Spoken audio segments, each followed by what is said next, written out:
Friday Science Fun Fact this week. If you've ever eaten a fig, there's a fair chance that you've probably eaten a wasp, because figs are actually flowers. They're not fruit, and they are pollinated by wasps. They're a tiny species of wasp, very small, like, I don't know, just like the size of a tiny ant or something.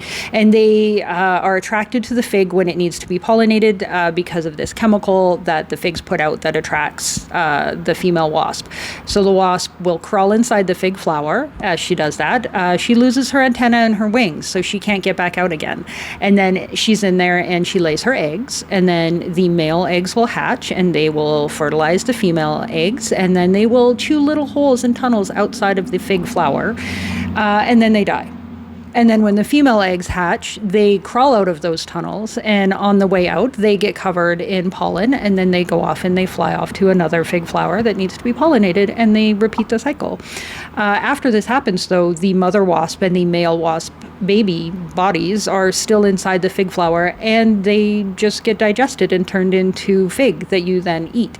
The good news in part of this is that most commercial fig species that you buy in stores, they're artificially pollinated. They reproduce via cuttings and asexually, so they don't actually need pollinating. So there's probably no wasps involved.